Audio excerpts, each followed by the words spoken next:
Saya banyak sekali baca literatur tentang sejarah Sayyidina Umar, tapi tidak pernah sefaham malam ini. Karena visualisasinya luar biasa. Saya hanya kecewa dengan Abu Jahal. Karena sopan tadi masa. Jadi itu yang agak salah kalau saya nelihat aktornya itu, masa Abu Jahal sopan ngasihkan mic gitu. Jadi saya baru ini benar-benar memahami tentang tarikh Umar. Saya mohon sama Gus Zofur untuk menerjemah semua teks-teks Arab tadi yang jadi dialek dalam drama. Saya tidak tahu apa itu tadi pakai bahasa Fusha, apa Ami, apa Suki, tidak tahu. Yang jelas semuanya percaya diri.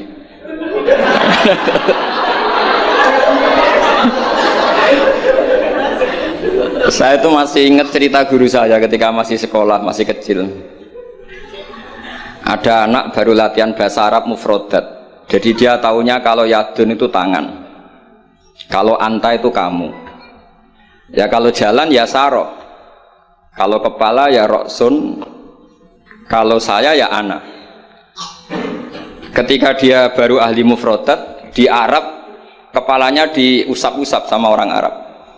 Kata si santri tadi, ya Syekh, yadun anta, saro-saro ala roksi ana, katanya. Ya artinya sama. Jadi ya Syekh, yaitu yadun anta berarti tangan anda, saro-saro terusannya itu ala roksi ana, pada kepala saya. Jadi dia belum bisa mengatakan misalnya yaduka ala roksi, tapi ya yadun anta, saro-saro ala roksi ana. Nah semoga semua dialek tadi nggak termasuk kategori yang itu. Saya dulu sekolah kakak kelasnya Gus Zofur itu ya punya temen kalau dimarahi di kelas itu bilang, Gus tadi saya dimarahi di depan alladzina aja. Jadi apa maknanya alladzina katanya? Katanya di depan orang apa? Banyak. Karena setiap ngaji alladzina wong akeh. Jadi kalau dimarahi di depan publik berarti dimarahi di depan alladzina. Nah ini kapan saya tadi pamit sama Gus Zofur itu kapan-kapan bisa disewa enggak Gus itu? Bisa kan? Ini menurut saya masalah yang lumayan serius. Saya pernah didolani lah sama Habib Soleh Alatas dari Tegal. Ternyata kru dari TV 7 atau kru dari Khazanah sering juga minta masukan dari beberapa narasumber untuk memberi penjelasan tentang tarikh sebenarnya, misalnya tentang Umar. Di sini biasanya khas ulama itu dilematis karena kalau ngasih biasanya pemeran perempuannya benar-benar perempuan. Jadi resikonya kalau cantik itu nanti jadi masalah ikhtilatur rijal wan nisa. Kalau tadi enggak, karena Anwar 3 mungkin. Atau mbak-mbaknya enggak mau berdampingan dengan Abu Jahal, enggak tahu tadi. Jadi saya tidak tahu tadi pertimbangannya itu fikhan atau apa trauma ya, karena takut itu.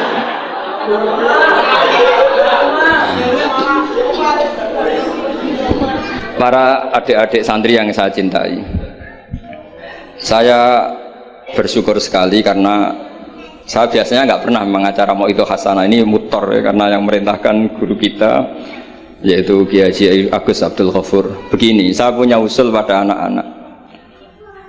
Saya bagaimanapun sangat mencintai Pondok Al Anwar. Saya usul sama anak-anak, terutama yang putra ya, supaya tetap menghafal fikih. Jadi kalaupun ditakdir nggak bisa berbahasa Arab kayak tadi, kayak Abu Jahal dan siapa tadi, Sayyid Hamzah dan sebagainya, setidaknya menghafal ahkam fikih, al-ahkam al-fikih.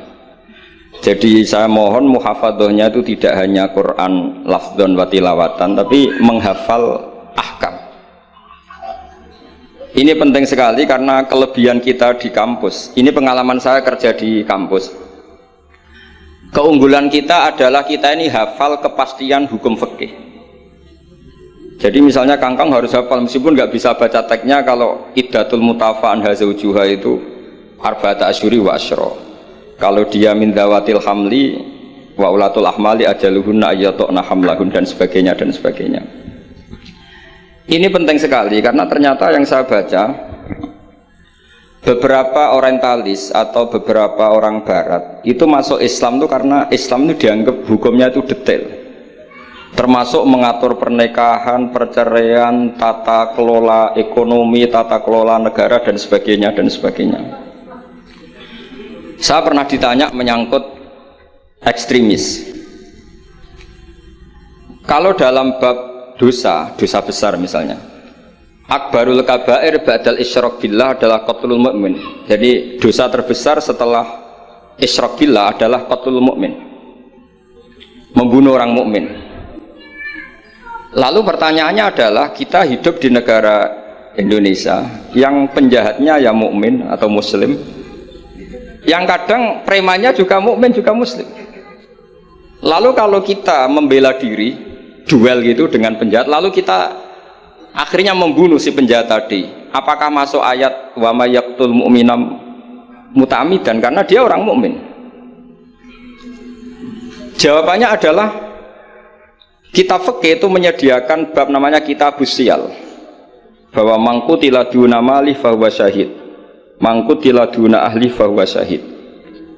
Orang yang duel dengan penjahat kemudian dia mati adalah dia mati syahid, dan dia kalau terpaksa membunuh tentu ada aturan-aturannya ya, dengan tartib yang ditentukan di kitab-kitab fikih. Itu penjahatnya damnya itu muhaddar, sehingga dia tidak kena kisos si sahibul bait tadi yang punya rumah tadi. Sehingga dengan fikih-fikih yang detail saya harapkan santri sarang, karena dulu Mbah Zubair itu ma'ruf bil faqih ya. Saya sering kalau ngajar cerita bahwa misalnya Gus Zofur ngaji sama Mbah Mun ngaji sama Mbah Zubair ngaji sama Mbah Fakih Mas Kumambang, Mbah Fakih ngaji sama Mbah Mahfud Termas. Lah Mbah Mahfud ini muridnya Sayyid Abi Bakar Sato, Sohibul Li'anah. Sayyid Abi Bakar Sato punya kakak namanya Sayyid Umar Sato. Itu dulu kiainya mbahnya Mbah Mun itu, Ahmad Su'aib. Itu dulu berwasiat kalau ngojlok adiknya Sayyid Abi Bakar Sato yang punya kitab Li'anah itu, serana gunane mulang kitab gede-gede, yang penting apal kan. Akhirnya kita ini korban konsepnya Sayyid Umar, jadi disuruh muhafadzah karena memang harus hafal. Jadi mahfudot saat tadi jagoan sama Gus Zofur, apa ingat ketika dulu muhafadzah? Karena kalau kita muhafadzahnya alfiyah itu gurunya bisa kita akali. Kalau kita pura-pura guru itu biasanya malu nyemak pakai kitab karena dikira nanti tidak hafal. Akhirnya murid-murid tahu, mesti gebut ya Gus, enggak mesti bingung. Jadi ada trik. Ya akhirnya betul anak-anak digebut terus gurunya semuanya terus wes, pun Pak. Jadi bisa diakali juga, akhirnya ya lolos. Terus cerita kedua ini kisah nyata. Saya dulu itu dengan Gus Zofur musyawarah, Fathul Mu'in, macam-macam. Pernah digojlok sama bapak. Aku masuk krungu kon alim fikih ambek Gus Zofur makili Anwar, tapi aku ora percaya kan iso jawab pertanyaanku. Napa Pak? Itu ada seorang imam lupa baca Fatihah, langsung baca Sabbihisma rabbikal a'la. Kemudian makmum bilang subhanallah. Karena si imam tadi hanya hafal tadi 3 juz tadi. Itu enggak pede. Ganti wadduha. Wadduha makmumnya masih bilang subhanallah. Akhirnya ganti surat yang dia pasti benar, yaitu ganti kulhu. Karena dia dikira kalau surat panjang itu salah, akhirnya diganti kulhu masih subhanallah. Lalu makmum tahu ini enggak ada solusinya kecuali dijelaskan secara jelas. Orang mau coba Fatihah.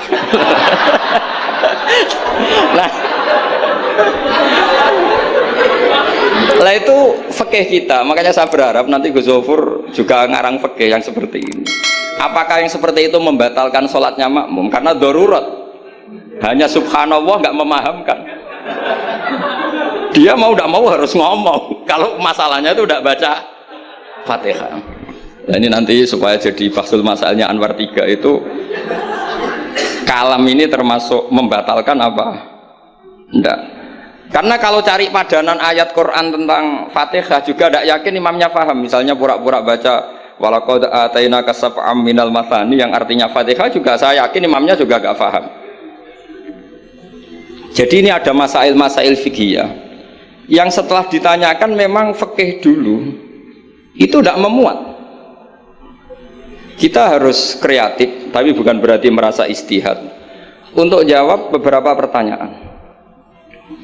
Terus cerita keempat, ini tentang guyonan-guyonan ilmiah. Dulu itu kata Mbah Mun itu sering cerita, dan ini etika modern ya. Kebetulan norma modern dalam dunia akademik seperti ini, yaitu skeptisme. Jadi orang itu harus agak ragu kalau dengan pendapatnya. Ada seorang alim itu yakin kalau orang naik bulan itu tidak mungkin karena dia percaya dengan teks Al-Qamar itu fisama irobiah. Tapi kata muridnya itu Kiai Kudus, semuanya dua-duanya Kiai Kudus itu Kiai terkenal semua. Kalau menurut muridnya pokoknya mungkin ya. Orang mungkin terus dia cerita kola Rasulullah begini panjang lebar. Itu bantah-bantahan itu sampai 3 jam sampai mendekati fajar. Setelah mendekati fajar kata gurunya pokoknya cara aku gak mungkin.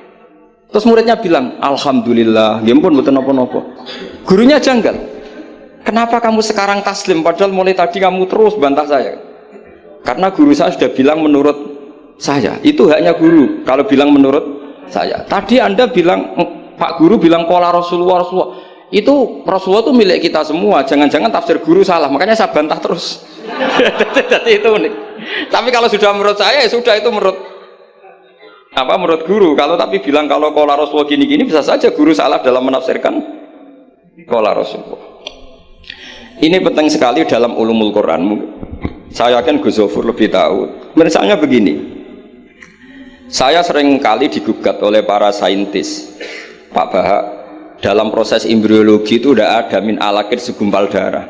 Yang ada dalam embriologi itu alak itu ya semacam zigot yang nempel di dinding rahim. Kemudian itu yang nanti jadi janin. Kalau segumpal darah ya orang keguguran katanya. Nah, terus saya tanya, apa ada di Quran itu segumpal darah? Kata dia ada min alakin. Saya bilang, saya ini hafal Quran, tidak ada kata segumpal darah. Kalau min alakin ada kata saya gitu. Terus, tapi kata kiai-kiai itu begitu apa? Ya tapi tetap Qurannya itu min alakin, bukan segumpal darah. Yang ada segumpal darah itu terjemahannya bukan Qurannya kata saya gitu. Ini penting saya utarakan. Nanti kalau terbukti secara sains bahwa nggak ada proses embriologi itu segumpal darah, itu yang salah bukan Qurannya, tapi kita yang mengartikan bahwa alakin itu segumpal darah. Sehingga kalau kamu mengartikan alakin segumpal darah, kamu harus bilang ini menurut saya bukan menurut Allah dan Rasul. Nanti kalau kamu bilang segumpal darah menurut Allah dan Rasul, berarti kalau penelitiannya salah, yang salah Allah dan Rasul. Meskipun tentu sesuai ilmu balaghah bisa saja min alakin benar-benar maknanya segumpal darah, karena untuk litahjin atau untuk litakbeh supaya manusia tidak sombong, diceritakan dia diciptakan sejenis segumpal apa? Darah, bukan harus materinya dari segumpal darah tapi sejenis itu. Ya untuk supaya manusia tidak sombong. Bisa saja kalau secara balaghah demikian. Ini kembali ke Umar tadi, saya ketika melihat drama Umar tuh, Sayyidina Umar itu berkali-kali punya pendapat. Karena beliau itu sering solid, sering akurat, sampai penggemar beliau mengintikan hadza mar'a Allah wa ra'a Umar. Hadza mar'a Allah wa ra'a Umar. Ini pendapat Allah dan pendapat Umar. Sampai Sayyidina Umar marah besar, la taqulu hadza hukmu wa hukmu Umar, walakin qulu hadza hukmu Umar. In kana shawaban fa min Allah wa in kana khata'an fa min Umar. Kamu jangan mengatakan kalau ini pendapat Allah, tapi katakan pendapat Umar. Jadi kalau benar ya min Allah, kalau salah dari apa? Umar. Tapi sekarang banyak beberapa organisasi ekstrim yang semuanya itu di atas namakan Allah. Mungkin Gus Zofur lebih tahu, lebih ngalami. Orang itu kalau benci seseorang yang kelas nasional, wah itu sudah dihujat, dimaki-maki. Kita yang menemani mereka itu juga dihujat. Wong fasik, wong keliru kok dikancani gitu. Karena pikiran fikihnya adalah kita harus tafrik bainal haqqi wa bainal batil. Harus jelas ada demarkasi mana hak, mana apa? Batin. Itu fikih yang sementara kita pelajari. Sehingga mungkin orang enggak apa ya istilahnya akan menyalahkan lah saat kita bertemanan dengan orang yang macam-macam di Jakarta, apalagi orang liberal macam-macam. Tapi kalau sampean ngaji lagi di atas itu, misalnya belajar ilmu tasawuf, kita diajar ya kan, kalau kamu berteman sama orang dolim, ma tadri madza yuhtamu bih. Orang dolim itu kamu pun tidak tahu madza yuhtamu bih. Jangan-jangan dia yuhtamu bi husnil khotimah. Kamu juga nggak pernah tahu madza tuhtam. Apa kamu nanti tuhtam bi husnil khotimah apa suil khotimah. Sehingga orang-orang tasawuf itu melihat orang dolim ya tetap hormat. Karena tidak tahu nanti akibatnya jangan-jangan dia husnul khotimah, kita yang suul khotimah. Ini penting bagi anak-anak Anwar 3, murid-murid Gus Zofur, sehingga orang-orang alim itu harus kamu beri ruang meskipun secara zahir berteman orang-orang yang macam-macam. Karena itu ada ilmunya. Kita tidak ngambil sikap itu ada ilmunya. Makanya di kitab Bidayatul Hidayah, beberapa kitab tasawuf diterangkan, kalau kamu melihat orang fasik, jangan-jangan yuhtamu bi husnil khotimah, kamu ndak. Kita ingat cerita Wahsy. Wahsy itu orang yang dilaknati Rasulullah karena qatilu Hamzah. Ketika Nabi aksara min la'nil kuffar, malah nazala qaulu ta'ala laisa laka minal amri apa? Syai'un aw yatuba alaihi. Dalam surat Ahzab ketika Allah mensifati orang munafik, itu masih ada kata wa yu'adzibal munafiqina insya'a, masih ada kata aw yatuba alaihi. Kemungkinan orang munafik adalah Allah menyiksa mereka insya'a atau memberi tobat. Sehingga banyak ulama, terutama guru kita Syekhina Kiai Maimun Zubair, itu berteman orang macam-macam nggak masalah. Dan kadang-kadang banyak menimbulkan kekecewaan. Ini nanti nggak ada tafrik bainal haqqi wa bainal batil. Nah, saya akan menjelaskan di sini bahwa itu ada ilmunya. Ada ilmunya. Banyak orang sing la'anahu Rasulullah. Bahkan da'a alaihi Rasulullah, kayak Wahsy, kayak Khalid bin Walid, kaifa yuflifu qaumun fa'alu bi'aihim hakadha. Zaman itu binabihim hakadha. Yaitu ketika Rasulullah perang Uhud itu syujja wajhuh wa kusirat rubaiyatu wa udmiyat lisatu. Ketika Nabi babak belur wajahnya, kata beliau, kaifa yuflihu qaumun fa'alu binabihim hakadha. Tapi apa yang terjadi? Justru Khalid bin Walid itu masuk Islam. Wahsy qatilu Hamzah juga masuk Islam. Sehingga saya meskipun punya sikap, tentu saya sebagai orang punya pilihan gaya hidup. Mungkin saya nggak akrab lah kalau sama misalnya Mas Nusron gitu, tapi kalau Gus Zofur akrab. Tapi saya menghormati, itu pasti ada ilmunya. Saya jaga jarak ya ada ilmunya, Gus Zofur berteman juga ada ilmunya. Nah, ini yang saya harapkan dari Anwar 3. Mohon ilmu ini diperkuat, karena basis terkuat peradaban adalah ilmu. Ilmu menyediakan segalanya. Saya masih ingat Gus Mek Peloso itu akrab sama bapak saya karena beliau senang semaan. Kebetulan pendiri semaan Jantiko itu bapak sama Gus Mek. Jamiyah anti koler dulu awalnya. Selama-lama diganti Mantap, terus di era putra-putranya diganti Tigrul Ghafilin. Itu kalau jagungan sama bapak itu beliau bilang intinya begini. Iya, nahi mungkar, kenal era gelem kok nahi mungkar. Oleh proses piye, oleh tarbiyah piye kenal era gelem. Meskipun tentu anak-anak tidak saya sarankan seperti Gus Mek, karena jadab Anda tidak mesti sukses kayak Gus Mek. Itu kan resiko. Karena untuk sukses itu butuh keramat, butuh macam-macam lah. Kalau sampean latihan gitu pasti ditangkap keamanan itu. Nah, itu karena itu masalah gitu kalau di pondok masalah. Tapi apapun itu, kita punya cukup khazanah ilmiah untuk melihat itu. Saya berkali-kali kalau acara di Pondok Hajan sering bilang berteman orang fasik itu tidak boleh. Wa in kana dasarin fajan ibu suratan. Kalau berteman orang fasik itu nggak boleh karena nanti ketularan fasik. Tapi kalau dibalik, pertanyaannya dibalik, Mbah Niki membina orang fasik, dan diantara membina tentu prosesnya itu berkawan macam-macam. Kalau dibalik itu menjadi haram apa halal? Bukan dibahasakan berteman orang fasik, tapi membina orang fasik. Ini penting saya utarakan karena khazanah kita itu banyak. Saya berharap ulumul Quran di sini sampai yang seperti itu. Saya beberapa kali belajar kitab Hayatus Sahabah. Di situ ada satu aplikasi ahkam Al-Quran, baik yang fiqhul dakwah maupun fiqhul ahkam. Saya di situ yang paling saya kenang adalah cerita-cerita misalnya termasuk yang dikutip Habib Zain bin Sumit dalam kitab Al-Manhajus Sawi. Suatu saat ada ustadz itu, saking semangatnya nahi mungkar karena si Harun Rasyid sering salah, didatangin. Kata si ustadz tadi, inni nasihun lak famusyaddidun alika fala tajidanna fi nafsika aliyya syai'an. Saya akan memberi nasihat Anda tapi saya agak ekstrim, agak keras. Mohon kamu jangan tersinggung, Anda jangan tersinggung. Anda ya Amirul Mukminin jangan tersinggung. Tapi apa kata Amirul Mukminin Harun Ar-Rasyid? Uskut ya jahil. Kamu ustadz bodoh kata. Terus fa inna Allaha ta'ala qad arsala man huwa khairun minka ila man huwa syarrun minni. Ini saya terpaksa bahasa Arab karena tadi takut kalah sama Abu Jahal tadi.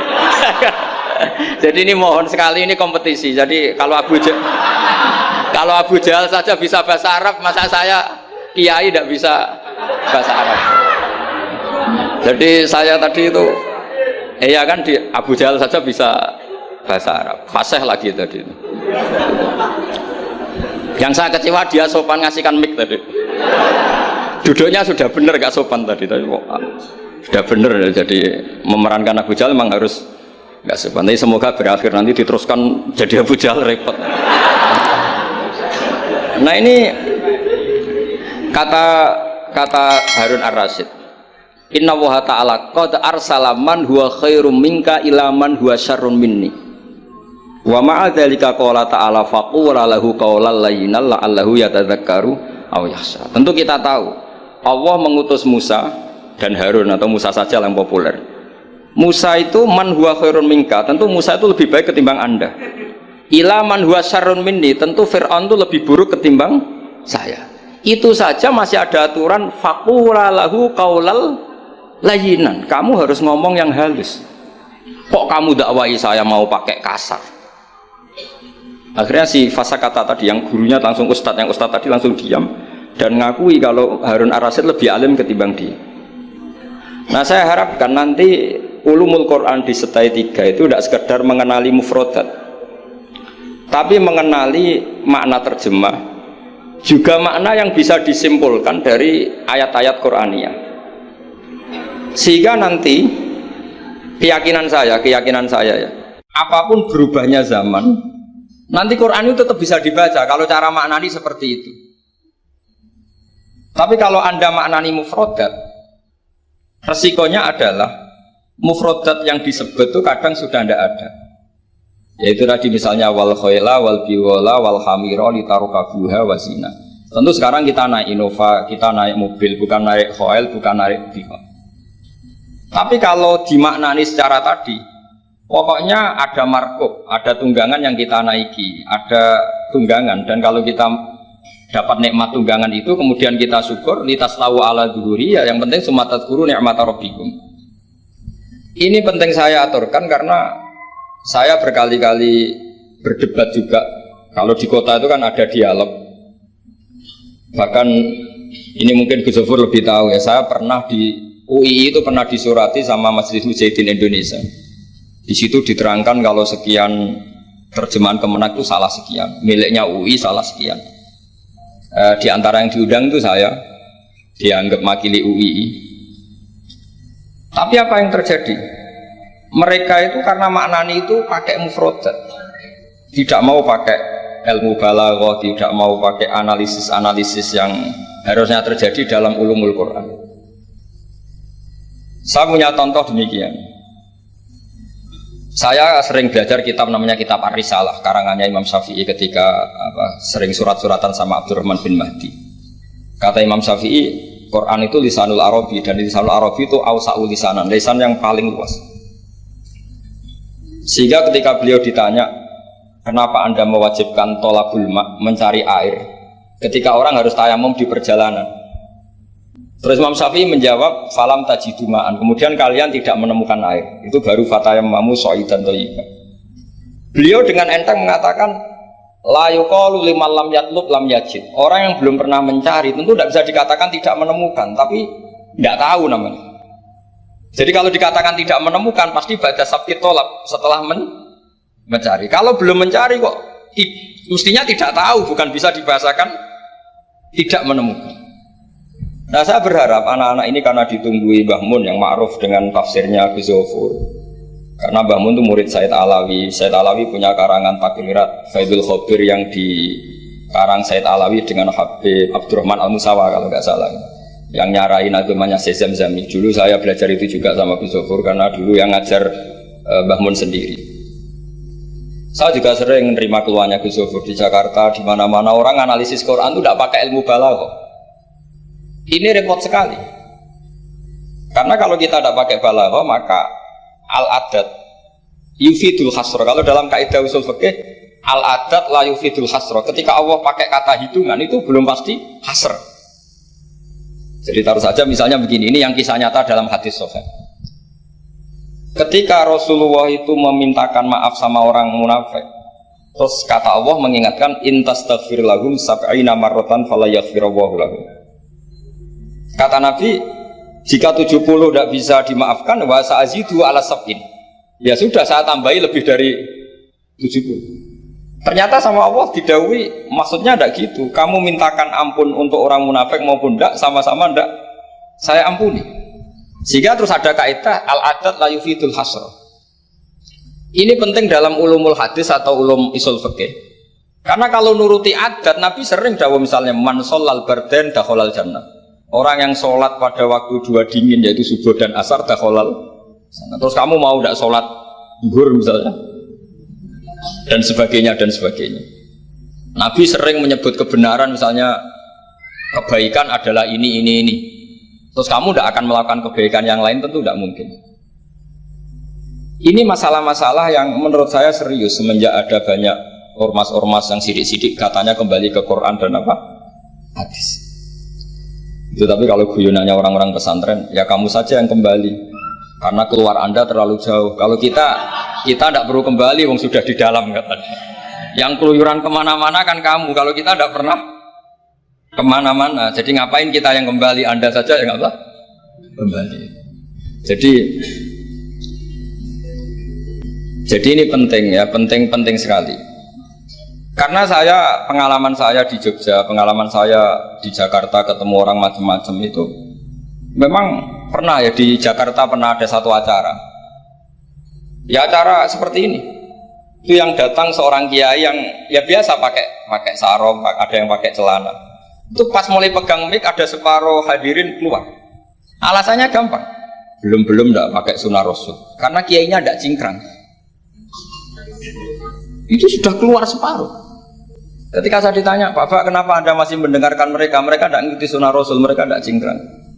Kata saya gini, Rasulullah itu hafal Quran dan saya kebetulan saya hafal, jadi saya sudah ngikuti sunnah Rasul.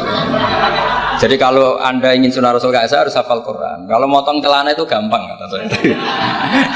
Kalau motong celana itu gampang kata. Itu kan murah sekali dan mudah. Itu mikir dia. Ternyata mereka bilang sunnah Rasul itu hanya jenggot, cingkrang, wayoh bila ada tambahnya itu. Itu lah ini saya tantang anak-anak Anwar 3 supaya mengikuti sunnah Rasul yang keren, yang tantangannya berat, yaitu hafal berapa Gus tadi 3 juz itu. Itu saya tuh sering protes sama anak-anak. Itu nanti kalau ketemu malaikat Jibril, Anda dianggap mengikhtisar Quran. Masa Quran 30 juz jadi 3 juz. Itu kan kayak kitab Mukhtasar Jiddan, dari kitab besar terus diringkas. Saya tidak bisa membayangkan kalau Anda nanti ditanya malaikat Jibril, kenapa Quran saya turunkan 30 juz jadi 3 juz. Ya tapi karena ya itu tadi, karena saya yakin Gus Zofur orang alim itu tadi kaidahnya itu malayudroku kullu layudroku kullu. Kalau nggak bisa semua jangan sama sekali. Ini sekedar pengalaman untuk anak-anak. Kalau di pondok Quran itu sampai dari sekolah itu buatan berani, karena dikira kayak sudah sampai 30 juz. Memang pondok Quran itu unik. Anak-anak itu bisa lanya 2 juz 12, juz 13, tapi juz amma itu udah hafal. Karena ketika menghafalkan itu udah kober ngapalkan yang juz amma. Memang hafal betul juz 7, juz 8, tapi juz amma kadang nggak bisa. Buat duha kadang nggak bisa. Imam Mitraweh kadang nggak bisa dia, karena dia Wis ora kober karena ngapalkan Quran itu kan berat. Pernah suatu saat saya tuh tahlil jajar santrinya bapak itu. Dia tahlil kulhu, ojo tahlil kulhu. Iku juz 30, koyo apal 30 aja gitu. Jadi untuk baca kulhu itu memang harus urut setelah melewati juz 1, juz 2 sampai juz 30. Sampai seperti itu. Gayane maca kulhu kayak wis apal juz 30. Sehingga di pondok Quran tuh enggak ada yang berani terus juz 30 karena kesannya kan sudah. Iya, jadi itu tradisi yang mungkin ya mungkin beda itu. Saya sendiri juga agak seneng kalau ada santri kok terus juz 30 itu kok melete itu kok sudah. Nah ternyata di sini saya ketemu santri-santri yang jurus juz 30 terus ini. Wah ini menurut saya ini agak masalah dalam tradisi saya ya, dalam tradisi kami. Jadi ya itu tadi karena cara pandangnya beda. Jadi cara pandangnya beda. Tapi saya berkeyakinan memang saya sering ketemu Gus Iit adiknya Gus Zofur itu beliau sering cerita ke saya, Gus kalau bisa nanti sarang itu semacam kayak Islamic Center karena kita tahu semua kayak apa alimnya Gus Naji, kayak apa alimnya Gus Zofur, alimnya putra-putra Mbah Mun sesuai bidang spesifikasi ilmu masing-masing. Saya sering nasihati yai bahwa semuanya itu ada ilmunya. Tadi misalnya Anda tidak tegas sama orang fasik itu ya ada ilmunya karena mungkin kita tawaduk la nadri ma yuhtamu bihi, kita tidak tahu si fasik tadi yuhtamu bi apa, kita tidak tahu. Kita sendiri nggak pernah yakin kalau kita nuhtam misalnya bi husnul khotimah. Saya kalau di Jogja ketemu orang liberal, ketemu orang macam-macam, saya pakai ilmu itu. Tapi kalau saya ngaji di pesantren pakai ilmu at-tafriq bainal haqqi wa bainal batil. Kalau santri baik ya tak puji, kalau yang nggak baik ya. Tapi yang jelas nggak tak saboyong. Karena pondok saya bilang tidak punya adat boyong. Kata bapak, hak kena keramat, santri sing beling dilalap boyong, tapi jogeman boyong gitu. Jadi berarti karena kalau musuhnya boyong berarti tidak keramat karena pakai pakai kriteria fikih tadi pakai. Ini penting saya aturkan karena jangan sampai khazanah kearifan wali songo yang kancanan orang macam-macam. Ada 7 hari ya diterima, 40 hari ya diterima. Zaman itu ya nggak diterima sebagai khurafat bid'ah ya enggak. Sehingga menurut saya Wali Songo itu adalah panutan di mana itu semuanya diselesaikan bil ilmi. Bukan karena emosi aksi reaksi itu enggak, semuanya bil ilmi. Saya pernah baca kitab Al-Minanul Kubro karangannya Imam Sa'roni. Beliau cerita sebagian ilmu itu sudah keluar dari afdholiyah karena satu kondisi. Misalnya sebaiknya amal itu sirron. Tapi kenapa guru-guru kita Mbah Mun sendiri sering pengajian besar, Gus Zofur banyak lah yang mau acara besar. Saya sampai sekarang nggak pernah punya acara besar. Wiling-wilingan saya yang pengagum sirron gitu. Tapi ternyata di kitab-kitab kita, kata Abdul Hasan Asadili mengatakan a'linu bito atikum kama yatadzaharu ghairukum bil ma'asi. Maksiat di Jakarta di mana-mana begitu ekstrim, dangdut begitu terbuka, diiklankan besar-besaran. Tapi kalau pengajian nggak besar-besar, dulu itu pengajian itu nggak ada yang besar karena mahal. Dulu orang soleh itu ciri utamanya adalah khifatul ma'unah, biayanya sedikit. Sekarang karena mereka besar-besaran menyebarkan maksiat, kita akhirnya kata Abdul Hasan Asyadili, kamu kalau to'at harus iklan, a'linu bi to'atikum, kalau to'at harus dipertontonkan. Sehingga seneng saya misalnya tadi dipertontonkan anak-anak ahli bahasa Arab sampai Abu Jahalnya saja bisa. Wah itu kan satu prestasi yang luar biasa. Kalau Abu Jahalnya saja alim, apalagi yang tidak Abu Jahal. Apalagi Abu Jahalnya tadi sopan, wah itu bagus sekali itu. Itu pasti Abu Jahal kecewa itu diperankan orang yang sopan. Itu udah gue banget katanya. Itu pasti kecewa. Abu Jahal itu pasti kecewa. Jadi ini penting ya karena kita punya guru yang al-mutabakhir. Seperti Mbah Mun, seperti Gus Zofur. Jadi kita harus baca kitab itu banyak. Oke, ada haram yang kita tegas, ada halal yang kita tegas. Misalnya al halalu bayyinun wal haramu bayyinun. Tapi selalu ada masalah yang wa bainahuma umurun mustabihatun. Ada sesuatu yang memang dari awalnya nggak jelas. Kalau sesuatu itu nggak jelas, kita harus bersikap nggak jelas. Jangan sesuatunya nggak jelas, kita sikapnya jelas. Ini penting kolaborakan karena sekarang tuh orang banyak yang ekstrim dengan dalih ilmu. Kadang dengan dalih qala Allahu taala qala Rasulullah. Itu pesannya Sayyidina Umar. Kalau bisa jangan, karena makna yang tasreh, makna yang eksplisit, makna yang sorry seperti itu, jangan-jangan subjektivitas Anda. Seperti tadi si Ustadz tadi, ketika dia tegas, dia seakan-akan bawa mandat Tuhan. Kalau saya harus ulil haqqa walau kana murron, misalnya seperti itu. Tapi setelah diingatkan Harun ar-Rasyid bahwa Musa yang termasuk Abdul Khalqi tentu, termasuk orang-orang pilihan, ternyata masih disuruh sopan hanya kepada siapa?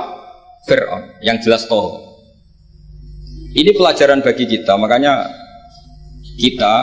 saya ketika datang di acara Mbak Najwa itu, mungkin yang saya agak beda, itu kalau Pak Quraisy Shihab, kata Mbak Najwa itu kan kalau cerita nulis buku katanya kami, karena takut kalau bilang saya tidak mewakili guru-gurunya, tidak mewakili ulama-ulama dulu.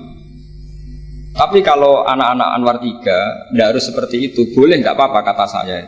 Ya Gani nak salah itu, sing salah sampai antok itu. Itu kalau musonep ngarang kitab bilang kami, itu Gus Gofur ke bawah nanti. Jadi saya itu dalam konteks itu tidak sependapat, karena resikonya tinggi sekali. Misalnya ngarang bahasa Arab bilang kami jebule tadi yadun anta saro ala rosi anak, itu kan itu fatal sekali. Terus ini yang terakhir, karena saya tabarruk sama para sahabat. Ketika tahun kedua, tadi Gus Zofur menyinggung perang Badar. Ketika tahun kedua, itu baru kedua dari Hijriah, itu para sahabat itu sudah banyak yang hafal Quran dan faham, padahal baru tahun kedua. Yaitu yang bawa itu Mus'ab bin Umar. Itu ketika Rasulullah mau perang Badar dan istasyarah, meminta musyawarah sama orang-orang Ansor, istasyarul Ansor. Karena orang Ansor itu hanya punya kompensasi, jika engkau ya Rasulullah ke Madinah, Yasrib dulu, maka kita akan melindungi engkau sebagaimana kita melindungi nisa'ana wa abna'ana. Tapi masalahnya perang Badar itu Rasulullah harus keluar dari Madinah. Rasulullah sehingga khawatir jangan-jangan orang Ansor tidak berkomitmen dengan perjanjian itu, karena itu di luar apa? Perjanjian, karena sudah keluar dari Madinah. Ketika istasyarul Ansor, apa kata itu? Mikdad bin Aswad, ada yang nulis Mikdad bin Amr, karena bapaknya namanya Amr, cuma dia masyhur disebut Mikdad bin Aswad. Ada rawi yang mengatakan itu Sa'd bin Mu'ad, tapi yang jelas itu Mikdad bin Aswad. Ini ingat ya, tahun kedua dari Hijriyah. Apa kata Mikdad? La naqulu laka kama qalat Banu Israil fadhhab anta wa rabbuka faqatila inna hauna qa'idun walakin idhhab anta wa rabbuka faqatila inna ma'akuma muqatilun. Ya Rasulullah, kamu jangan khawatir kalau kita ini pecundang kayak orang Bani Israel. Orang Bani Israel itu kurang ajar sekali. Mereka yakin kalau Musa itu orang hebat, dan tentu Allah adalah zat yang super, ala kulli syai'in. Kalau Allah itu superior, kemudian kamu kenapa susah-susah ngajak kita? Buat jenengan sama Allah datang melawan Jababiro, tak tunggu beritanya. Nah, itu kadang-kadang santri sekarang ya kayak Bani Israel. Itu kalau ngerti kiainya keramat, misalnya Gus Zofur lari seminar keramat, terus kiai kuwi sudah serau usah diaturi gitu. Jadi kadang keyakinan itu ya salah. Seperti tadi, Nabi Muhammad itu para pangeran, nak perang rasa dibantu, kan bisa melibatkan Jibril, Israel, kan selesai. Itu bisa fatal kalau seperti itu. Banyak loh kiai-kiai keramat ngeluh itu karena santrinya terlalu kultus keramat, terus santrinya orang mikir kiai ini buatan nyindir, fakta gitu, terus biasa mawon. Dan terus menurut saya itu tradisi yang salah. Kalau di Sidogiri itu santri yang paling miskin pun itu misalnya akhir sana, tapi nggak perlu ditiru, gitu, itu orangnya ikhlas nggak perlu ditiru. Itu misalnya santri satu sih urunan 10.000-an, 20.000-an diaturkan gurunya. Karena adat Madura itu panen jagung ya gurunya punya hak, panen apa saja ya gurunya. Itu tidak nunggu kaya. Kalau adat sana kan tidak nunggu jadi alumni, jadi kaya baru ingat kiainya. Itu kalau tepahan kiainya sudah meninggal kan terus repot gitu. Itu kata orang tadi siapa itu Mikdad bin Aswad. La naqulu laka kama qalat Banu Israil. Fadhhab anta wa rabbuka faqatila inna hauna qa'idun. Walakin idhab anta wa rabbuka faqatila inna ma'akuma muqatilun. Tapi silahkan ya Rasulullah, engkau berangkat, kita akan mengikuti engkau ikut perang. Artinya apa? Mereka bisa memahami Quran meskipun itu kisah tentang Bani Israel. Mereka tahu sindiran Quran, mental yang benar kayak apa, yang salah kayak apa. Dan itu yang ditiru kitab Fathul Mu'in. Misalnya kitab Fathul Mu'in menulis begini. Misalnya ya, waktu sannu misalnya as-sholat binasatin atau wayusannu nasatun di sholatin. Disunatkan kalau mau sholat itu sumringah, kelihatan happy, kelihatan senang. Wa yusannu nasatun di sholatin. Terus di penjelasannya sederhana. Fa inna Allaha ta'ala dzamma li tarikihi wa qala wa idza qamu ila sholati qamu kusam. Kalau mau sholat itu harus kelihatan sumringah, happy, kelihatan senang, isyak, bronto mau sholat, mau ketemu Allah munajat. Karena Allah itu mengkritik dzamma, mengkritik orang yang meninggalkan nasyat. Yaitu kalau mau sholat aras-arasan. Terus beliau menyitir wa idza qamu ila sholati qamu. Sehingga ketika kita baca tentang orang munafik, bukan berarti terus orang munafik di sana, kita di sini. Seakan-akan kita terbebas dari sifat orang apa? Munafik. Itu bukan da'bu ulama'ina, bukan ahwal ulama'ina. Ahwal ulama kita ketika baca Quran adalah otomatis kita memahami. Dan memahaminya itu bisa mafhum yang luar biasa kayak tadi. Kayak yang saya ceritakan tadi Harun Ar-Rasyid, kayak siapa tadi? Miqdad bin Aswad. Dan kayak tadi Fathul Mu'in misalnya. Sama dengan model-model karangan Imam Ghazali. Imam Ghazali kalau ngarang kitab itu sebenarnya sederhana. Setelah kita teliti itu semuanya ya sederhana sekali. Artinya ayat yang dikutip itu sering kita baca. Tapi beliau secara indah, secara menakjubkan, itu bisa ngambil kesimpulan yang luar biasa. Saya punya kitab Mufrodat yang dikarang oleh beberapa ulama. Dan beliau cerita tentang kehebatan Sayyidina Ali dalam menafsirkan Quran. Kata Sayyidina Ali, saya tidak bisa membayangkan dahsyatnya angin ketika mengobrak-ngabrik kaum Mu'ad. Karena anginnya angin balelo, tidak terkendali. Ya, karena Allah punya tradisi begini, kata Sayyidina Ali.